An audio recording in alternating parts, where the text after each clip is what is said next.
Thomas Rivera had been restoring antique pianos for nearly 30 years.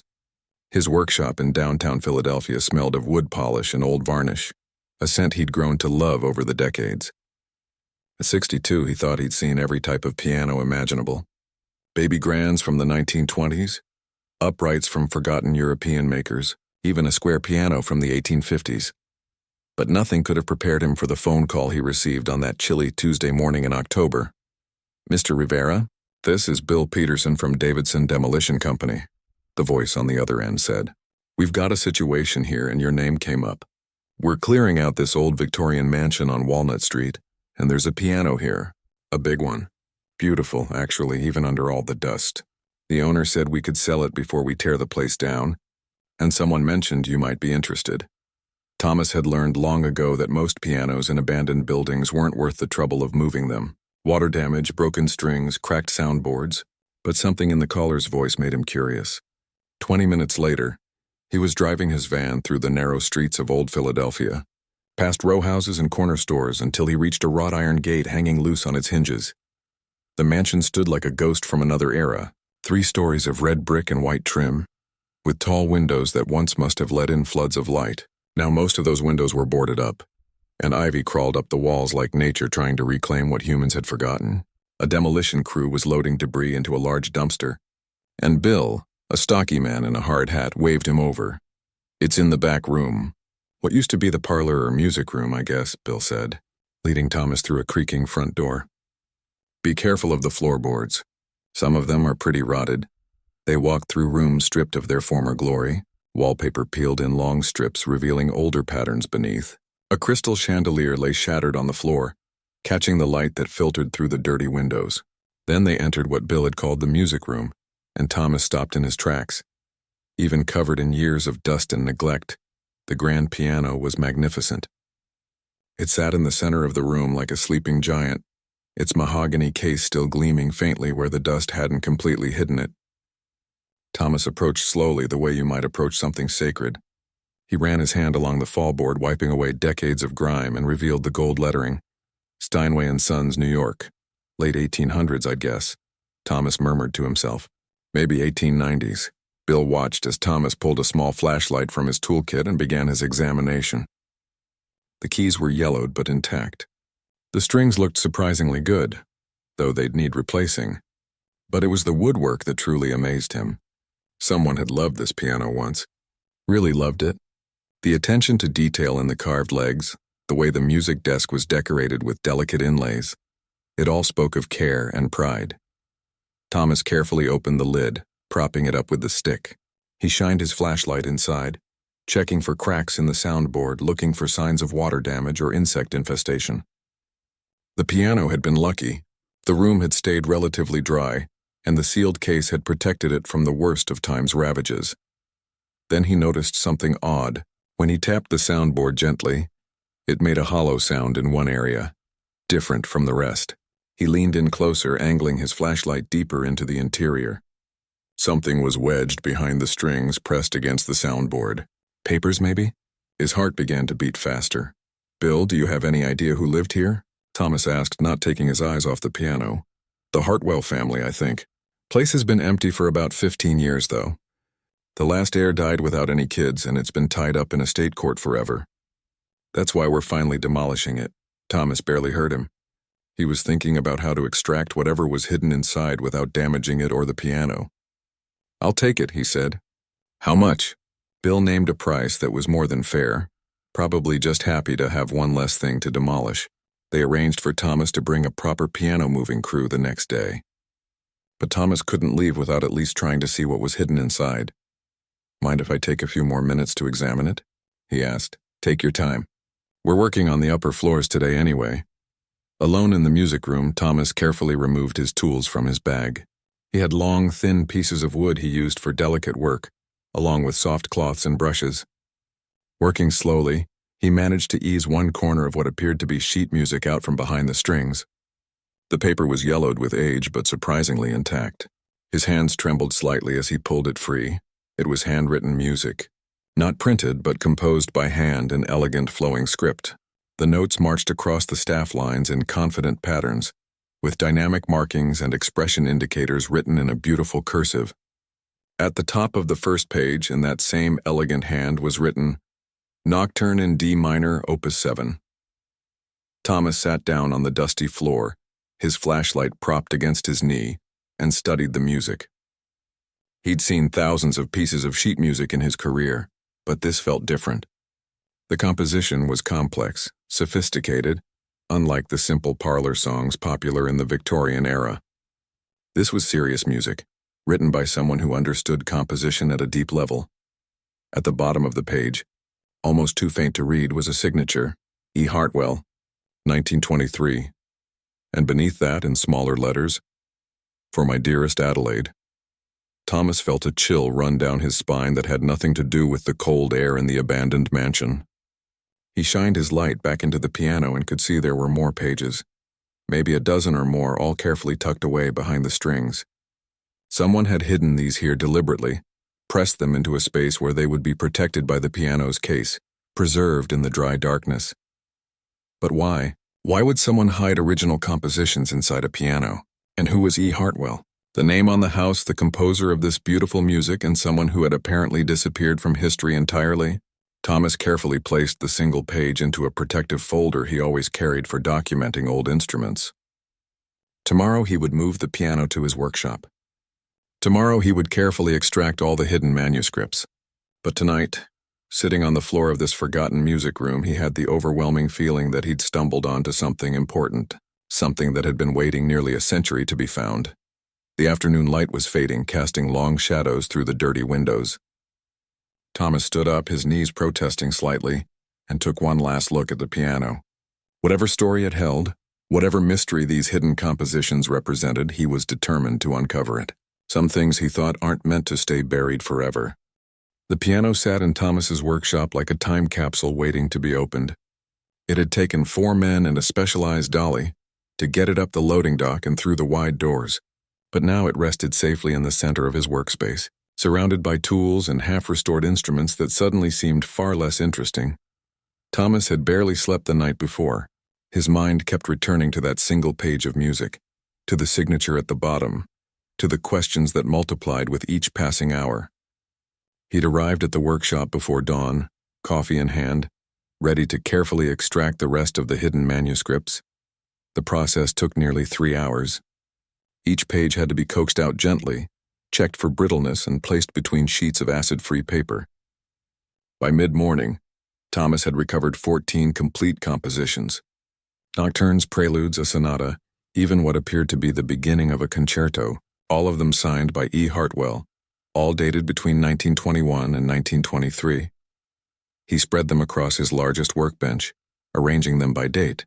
The early pieces from 1921 were confident, bold, filled with sweeping melodies and complex harmonies.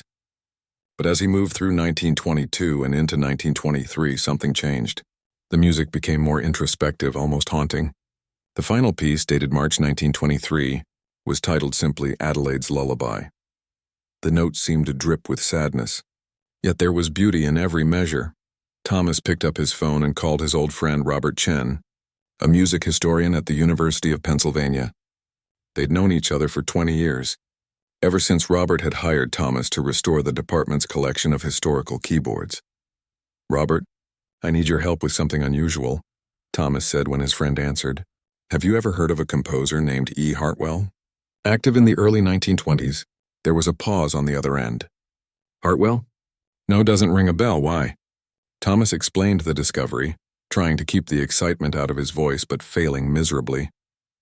Robert promised to search the university's archives and call back within the hour. While he waited, Thomas decided to do some digging of his own. He drove to the Philadelphia Historical Society, a brick building near Independence Hall that housed records dating back to the city's founding. The librarian, an older woman named Dorothy who'd helped him research piano manufacturers before, greeted him warmly. "I'm looking for information about a family named Hartwell," Thomas explained. "They owned a mansion on Walnut Street, probably prominent in the late 1800s, early 1900s. Dorothy's eyes lit up. "Oh, the Hartwells." "Yes, they were quite well known. Give me a few minutes." She disappeared into the back rooms and returned with 3 leather-bound volumes and a box of old photographs. Thomas settled at a reading table and began to explore the life of a family he'd never heard of until yesterday. The Hartwells had made their fortune in textiles and railroads. Charles Hartwell and his wife Margaret had 4 children, 2 sons and 2 daughters. The family was active in Philadelphia society, hosting elaborate parties, supporting the arts, donating to hospitals and libraries. The photographs showed them in formal Victorian dress standing in front of their mansion, which looked glorious in its prime. Then Thomas found something interesting. In a society column from 1912, there was mention of Miss Eleanor Hartwell's spectacular performance at the Academy of Music, where the young pianist demonstrated remarkable talent beyond her tender age of 16. He flipped through more pages. There was another mention in 1914, Miss Eleanor Hartwell to study composition in Vienna under the tutelage of renowned Maestro Friedrich Hoffmann. Eleanor E. Hartwell, Thomas's pulse quickened. He found more references over the next few years. Eleanor had apparently returned from Vienna in 1918, just as the war was ending. She'd given several concerts in Philadelphia and New York. Critics praised her exceptional technical ability and profound musical sensitivity. There was even a photograph of her from 1919, a young woman with dark hair swept up in the fashion of the time, sitting at a piano, her hands poised over the keys, her expression serious and focused. But then around 1922, the mention stopped. Completely. It was as if Eleanor Hartwell had simply vanished from Philadelphia society. Thomas's phone buzzed. Robert calling back. "Thomas, I've searched every database we have," Robert said, sounding puzzled.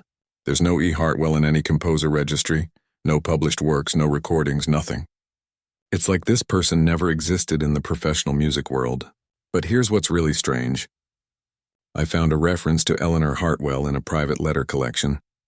She studied in Vienna, came back, and there was talk of her being one of the most promising composers of her generation. But then, silence." "I found the same thing," Thomas said, looking at the photograph of Eleanor. "What could make someone just disappear like that?" "Let me make some calls," Robert said. "I know someone who specializes in women composers from that era. This is exactly the kind of story they research. Lost voices, forgotten talents." After hanging up, Thomas returned to the archives. Dorothy had found something else, a box labeled Hartwell Family Papers donated 1967. Inside were letters, receipts, and personal documents. Thomas began reading, and slowly a tragic picture emerged. One letter, written by Eleanor's brother James in his personal diary dated November 1922, was particularly revealing. Eleanor returned from her meeting with the Philadelphia Orchestra Board in tears today. They told her quite bluntly that while her playing was adequate, her compositions were too ambitious for a woman's sensibility, and that she should focus on teaching or performing works by established male composers. Father tried to console her, but I've never seen her so devastated. She's locked herself in the music room for days. Thomas felt anger rising in his chest. He'd heard stories like this before. Talented women whose work was dismissed simply because of their gender. But reading it in black and white, knowing he'd held Eleanor's beautiful compositions in his hands, made it feel personal. Another entry from January 1923 was even more heartbreaking. "Mother is beside herself with worry. Eleanor announced she's pregnant and refuses to name the father. The scandal will ruin us. Father has arranged for her to go to a private home upstate until the child is born. Eleanor seems broken, barely speaks anymore. The music has stopped entirely. Adelaide." The dedication on the final composition. Adelaide must have been Eleanor's daughter. A final entry from April 1923. "Eleanor returned yesterday, but she's not the same person. The baby was given to a family out west. Mother said it was for the best, but Eleanor looks like a ghost. She spends hours in the music room but never plays anymore. I found her burning sheet music in the fireplace last night. When I tried to stop her, she said there was no point in keeping dreams that the world doesn't want to hear." Thomas closed the diary carefully, his hands shaking slightly. Now he understood why those compositions had been hidden inside the piano. Eleanor hadn't burned all her music. She'd saved some of it, tucked it away in the one place that had always been her sanctuary. Perhaps she hoped that someday someone would find it. Someone who would listen. His phone rang again. Robert, sounding excited. Thomas, you're not going to believe this. My colleague found records that Eleanor Hartwell checked into a sanitarium in 1924 for what they called nervous exhaustion. She died there in 1927, only 31 years old. No obituary in the major papers, no memorial concert, nothing. She was completely erased from history. Thomas looked down at the photograph of young Eleanor, so full of promise and talent, and felt a profound sadness. But mixed with that sadness was determination. He had her music, he had her story, and he wasn't going to let her be forgotten anymore. "Robert," Thomas said quietly, "I think we need to let the world hear what Eleanor Hartwell could do. These compositions, they're extraordinary, and people deserve to know what we lost when we silenced her. What did you have in mind?" Thomas smiled for the first time that day. "I'm going to learn to play her music, and then we're going to give Eleanor the concert she never got to have." Thomas hadn't played piano seriously in over a decade. Sure, he tested the instruments he restored, playing scales and simple melodies to check the action and tone. But actually performing, really playing with emotion and technique, that was something he'd left behind in his youth when he'd chosen the steady income of restoration work over the uncertain life of a performer. Now, sitting at Eleanor's restored Steinway in his workshop, he felt like a student again. The first nocturne lay open on the music stand, and his fingers trembled slightly as they found their position on the keys. He'd spent 2 weeks getting the piano back into playing condition, replacing strings, regulating the action, voicing the hammers until the tone was as close to perfect as he could manage. He began to play, slowly at first, feeling his way through Eleanor's notation. Within the first few measures, he had to stop. The music was far more complex than he'd anticipated. Eleanor hadn't written simple salon pieces or gentle parlor music. These were serious compositions that demanded serious skill. "Well," he said aloud to the empty workshop, "I guess I'm going to need help." The next day, he called Catherine Wong, a concert pianist who sometimes came to his workshop to try out restored instruments before performances. When she arrived that afternoon, Thomas showed her the manuscripts and explained the whole story. Catherine's eyes widened as she read through the first page of the Nocturne in D minor. "Thomas, this is remarkable," she said softly. "These harmonies, the way she uses tension and release, it's ahead of its time. This sounds like something you'd hear from composers who came much later." She sat down at the piano and sight-read the first page, her fingers moving with practiced ease. The music filled the workshop and Thomas felt chills run down his arms. Catherine played through several more pieces over the next hour, stopping occasionally to examine Eleanor's notations more closely. "She's using techniques here that weren't common until the 1930s and 40s. See this progression? That's almost like something Shostakovich would write, but this is dated 1922. Eleanor was innovating, creating something entirely new. Can you teach me to play these?" Thomas asked. "I know it's a lot to ask, but I want to be the one to perform them." On her piano. Catherine studied him for a moment, then smiled. "It'll take months of work. Your technique is rusty, and these pieces are genuinely difficult. But yes, I'll help you. This music deserves to be heard, and there's something right about you being the one to play it." So began the most challenging months of Thomas's life. Every morning before opening his workshop, he practiced for 2 hours. Catherine came 3 times a week for lessons, pushing him, correcting his posture, making him repeat passages until his fingers ached. She broke down Eleanor's compositions measure by measure, helping him understand not just the notes but the emotion behind them. Eleanor wasn't just writing music, Catherine explained one afternoon as they worked through Adelaide's lullaby. She was telling stories, expressing feelings that had no other outlet.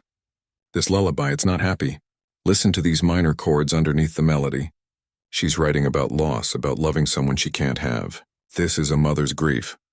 Thomas played the passage again, and suddenly he heard it, the yearning in the melody, the way the left hand created a sense of emptiness beneath the beauty. Eleanor had poured her broken heart into these notes, and now, nearly a century later, he was learning to give voice to that pain. Word began to spread through Philadelphia's music community about the discovery. Robert had written an article for a music history journal about Eleanor Hartwell, filling in her biography from the fragments they'd found.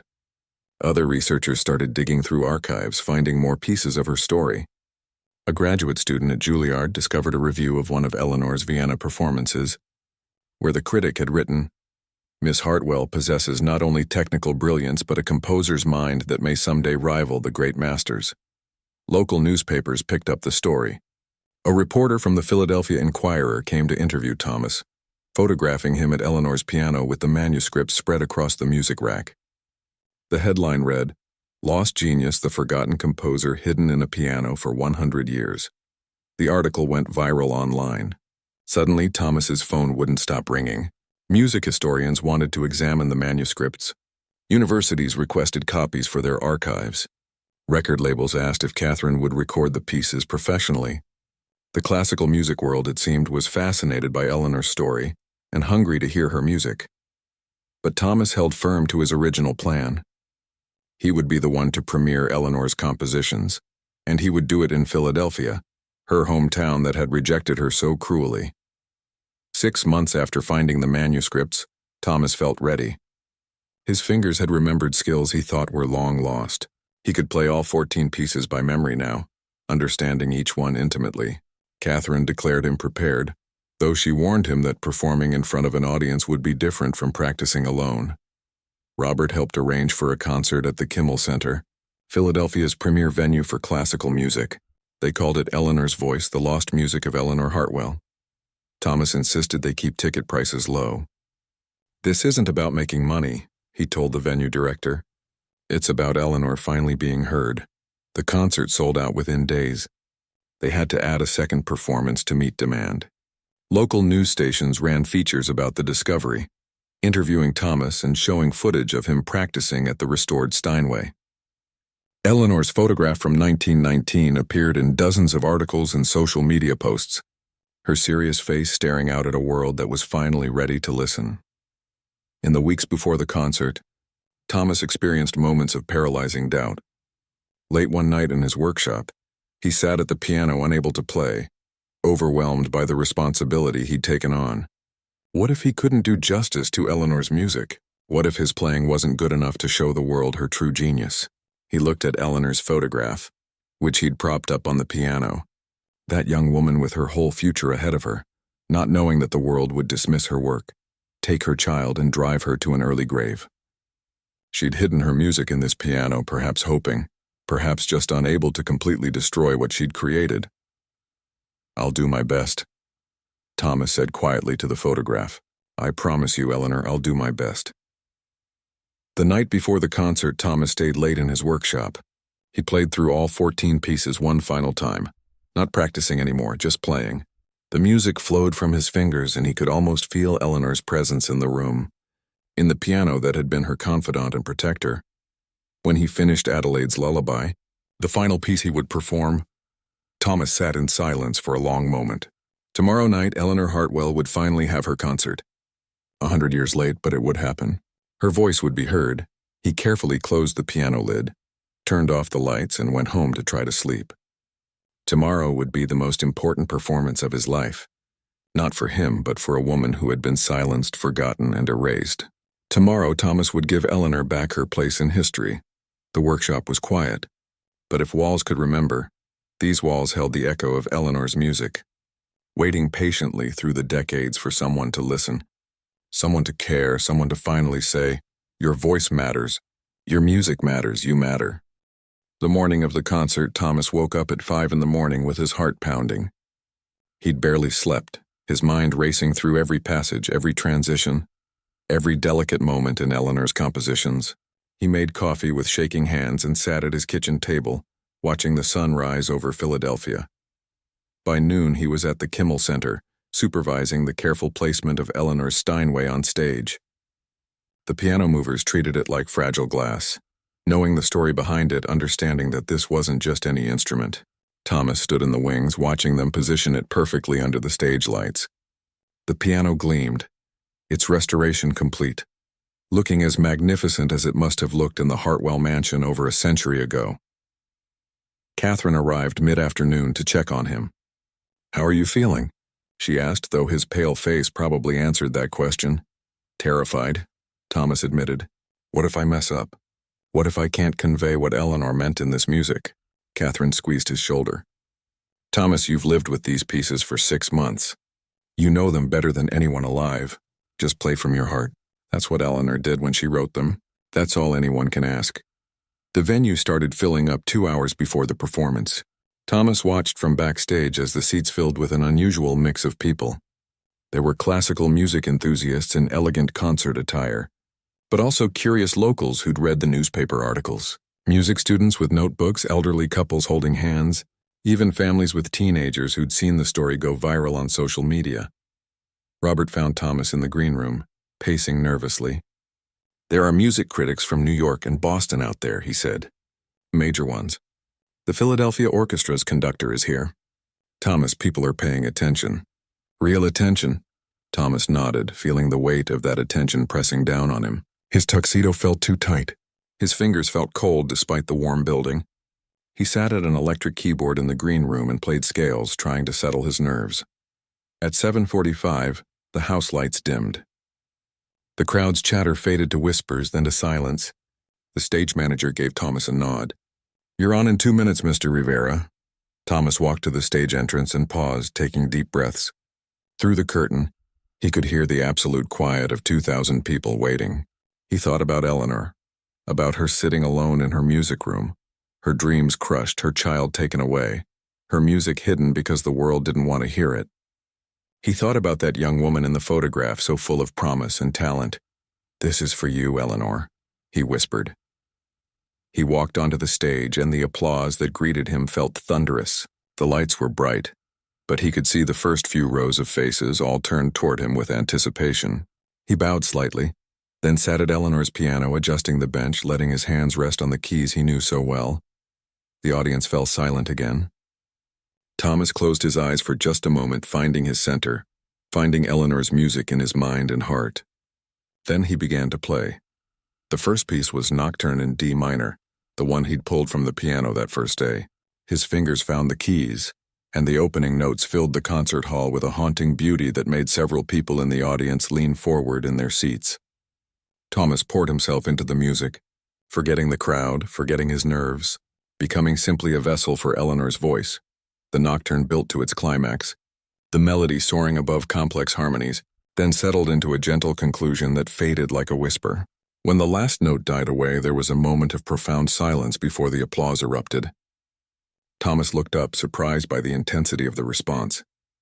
He could see people wiping their eyes in the front rows. He moved through the program piece by piece, a prelude that danced with playful energy, a darker composition titled Midnight Reflections that explored the lower registers of the piano with brooding intensity. With each piece, Thomas felt more confident, more connected to Eleanor's musical mind. He could feel what she'd intended, understand the story she was telling through notes and rhythms. Halfway through the concert, during a particularly emotional passage, Thomas glanced toward the wings and saw Catherine standing there with tears streaming down her face, her hand over her mouth. The stage manager beside her was crying too. Even the hardened technical crew seemed moved, standing perfectly still so as not to make a sound. The concert continued for 90 minutes without intermission. Thomas had insisted on this structure, wanting Eleanor's musical journey to be experienced as a whole, the way she'd created it. The pieces progressed chronologically from 1921 to 1923, and the audience could hear the evolution in her style, the deepening of her emotional expression, the increasing sophistication of her technique. Finally, Thomas reached the last piece, Adelaide's Lullaby, dated March 1923, the dedication Eleanor had written for the daughter she would never raise. Thomas took a moment before beginning, his hands resting lightly on the keys. This was the most personal, the most painful of all Eleanor's compositions. It was also the most beautiful. The lullaby began simply with a gentle melody that any mother might hum to her child. But as it progressed, the harmonies grew more complex, tinged with sadness and longing. The melody would reach upward hopefully, then fall back into minor keys that spoke of loss and grief. Thomas played it exactly as Eleanor had written it, holding nothing back, letting every ounce of her heartbreak flow through the music. In the audience, people were openly crying now. An elderly woman in the third row clutched her husband's hand. A young music student in the balcony had closed her eyes, tears running down her cheeks, completely lost in the music. Even the critics, who'd come prepared to analyze and judge, found themselves simply listening, simply feeling. The lullaby built to a final statement of the melody, then concluded with a series of soft chords that seemed to fade into infinity, like a mother's voice singing her child to sleep from a distance that could never be crossed. Thomas played the final note and let it ring out, sustaining the pedal, letting it die away naturally until there was absolute silence in the hall. For several long seconds, nobody moved. The silence stretched on, and Thomas began to worry that somehow he'd failed, that the performance hadn't conveyed what it should have. Then from somewhere in the balcony, a single person stood up, then another, then another. Within moments, the entire audience was on their feet, and the applause was like thunder rolling through the concert hall. Thomas stood and bowed, overwhelmed by the response. People were shouting "Brava!" in honor of Eleanor. The applause went on, wave after wave of it. Thomas had to wipe his own eyes, the emotion of the moment finally breaking through his performer's composure. He bowed again, then gestured to the piano beside him, and the applause grew even louder. The audience understood. This wasn't about Thomas. This was about Eleanor Hartwell, finally getting the recognition she'd deserved 100 years ago. As Thomas left the stage, his legs felt weak. Catherine met him in the wings and hugged him tightly. "You did it," she said. "You gave her back her voice." But the night wasn't over. Robert appeared, his phone in hand, his expression one of amazement. "Thomas, you need to see this. People are already posting about the concert online. It's trending. There are thousands of messages. Everyone wants to know more about Eleanor." Thomas looked at the phone, seeing comments streaming in from people who were watching video clips already being shared. "That was the most beautiful music I've ever heard. Why didn't we know about Eleanor Hartwell? This composer deserves to be in every music history book. I'm crying. This music speaks to my soul." The next morning, the reviews would be even more extraordinary.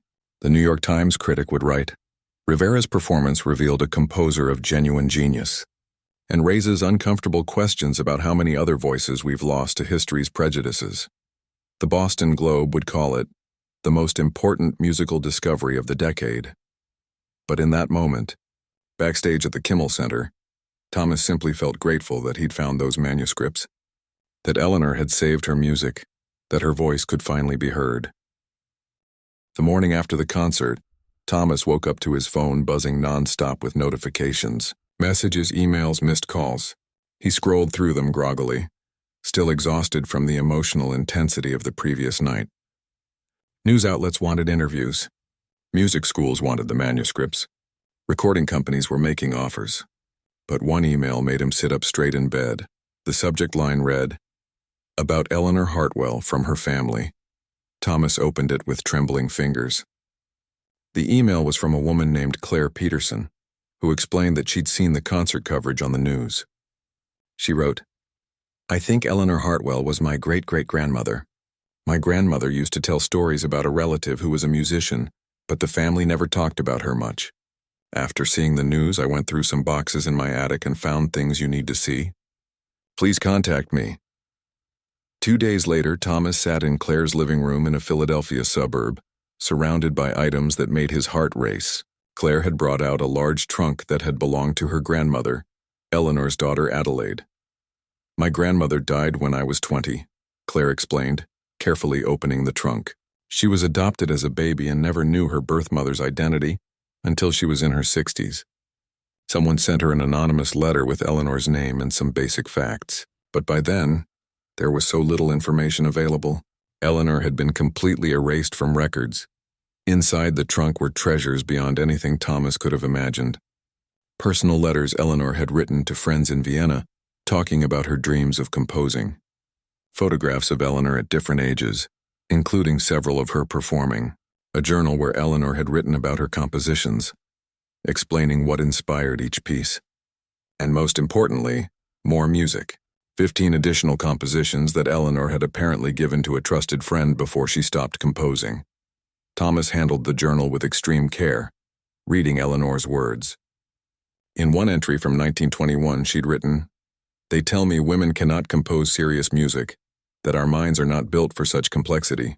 But when I sit at my piano, the music flows through me like water, like breath. How can something that feels so natural be impossible? Another entry from 1922 broke his heart. I played my new sonata for the orchestra committee today. They barely listened. I could see them exchanging looks already decided before I played a single note. Father says I should accept that performing is enough, that I should be grateful for what I have. But it's not enough. My music needs to exist. It needs to be heard. Claire watched Thomas read, tears in her own eyes. My grandmother talked about feeling like something was missing her whole life. She was loved by her adoptive parents, had a good life, but she said there was always this emptiness. When she finally learned about Eleanor, she understood where that feeling came from. She started researching but found almost nothing. It broke her heart all over again. Over the following weeks, Thomas, Robert, and Claire worked together to piece together more of Eleanor's story. They found records showing that Eleanor's friend from Vienna, a woman named Helene, had kept Eleanor's later compositions safe, hoping someday they could be performed. Helene had given them to Adelaide when she tracked her down in the 1950s, but Adelaide, elderly and ill by then, had simply stored them with her other belongings. The additional compositions were even more sophisticated than the ones Thomas had found in the piano. Eleanor had continued to evolve as a composer, even as the world shut her out. Robert arranged to have them all professionally archived and copied, ensuring they would never be lost again. The story captured international attention. Major newspapers ran features about Eleanor's life and the rediscovery of her work. A documentary filmmaker approached Thomas about telling the full story. Universities began incorporating Eleanor's compositions into their music history courses, using her as an example of the countless women whose contributions had been deliberately erased. 3 months after the concert, Thomas helped establish the Eleanor Hartwell Foundation, dedicated to finding and promoting work by forgotten women composers. Claire became the foundation's president, turning her great-great-grandmother's tragedy into a mission to prevent other talented artists from being lost to history. The foundation's first project was working with the city to save the Hartwell mansion from demolition. With donations pouring in from people moved by Eleanor's story, they purchased the property and began restoration. The plan was to turn it into a music school and performance space, with Eleanor's original music room as its centerpiece. Catherine recorded all of Eleanor's compositions professionally, with Thomas playing several pieces himself. The album, titled Eleanor's Voice: The Complete Works of Eleanor Hartwell, was released to critical acclaim. It reached #1 on classical music charts and introduced Eleanor's music to millions of people worldwide. But perhaps the most emotional moment came 6 months after Thomas's original concert. The foundation organized a memorial concert at the Kimmel Center, this time featuring multiple performers playing Eleanor's music. They'd invited everyone connected to Eleanor's rediscovery, but they'd also reached out to Adelaide's descendants. Claire had used genealogy websites and worked with researchers to track down all of Adelaide's living relatives. It turned out Adelaide had 3 children, and through them Eleanor had dozens of descendants scattered across the country. Most of them had no idea about their connection to her.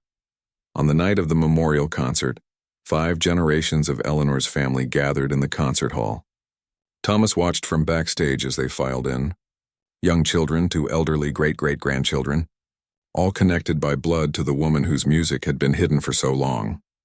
Before the concert began, Claire stood on stage with a large photograph of Eleanor displayed behind her.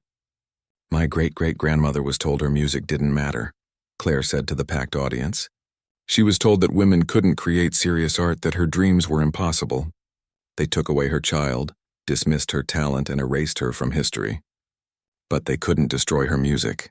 And because of Thomas Rivera's discovery, because he cared enough to tell her story, Eleanor Hartwell is finally taking her place among the great composers of her time. The audience applauded, and Claire gestured to a section where Eleanor's descendants sat together, some meeting each other for the first time. "And now Eleanor's family is whole again. We're here, we're proud of her, and we'll make sure her voice is never silenced again." Thomas performed Adelaide's lullaby again that night, but this time it felt different. This time, Adelaide's actual descendants were in the audience hearing the song their ancestor had written for their grandmother. When Thomas finished, he looked out at the family section and saw 3 generations of women holding each other and crying. After the concert, Claire introduced Thomas to her Aunt Patricia, Adelaide's youngest daughter, who was 92 years old and had traveled from California for the event. Patricia held Thomas's hands in her frail ones and said, "My mother died not knowing if anyone would ever learn about Eleanor. Thank you for giving our family back its history. Thank you for letting us know where we came from." The Hartwell Mansion reopened a year later as the Eleanor Hartwell School of Music. The grand piano, restored and beautiful, sat in Eleanor's original music room, now a teaching space where young musicians could learn and practice. Above the piano hung the portrait of Eleanor from 1919, her serious expression watching over new generations of artists. On opening day, Thomas played a brief concert for the first students. He chose to perform Eleanor's earliest work, a prelude from 1921, full of hope and possibility. As he played, he thought about the journey that had brought him here. A phone call about an abandoned piano, manuscripts hidden for a century. A forgotten composer finally remembered. The music filled the room, and Thomas imagined Eleanor hearing it wherever she was. He hoped she knew that her music had survived, that her voice mattered, that she was no longer forgotten. When the final notes faded away, the young students applauded enthusiastically. Their teacher, Catherine, smiled at Thomas from the doorway. The future of music was in this room, learning from the past, making sure that no voice would ever be silenced again. Thomas stood and bowed to the students, then gestured to Eleanor's portrait. The students understood and applauded again, this time for her. And in that moment, in the room where she'd once hidden her music in despair, Eleanor Hartwell was finally home.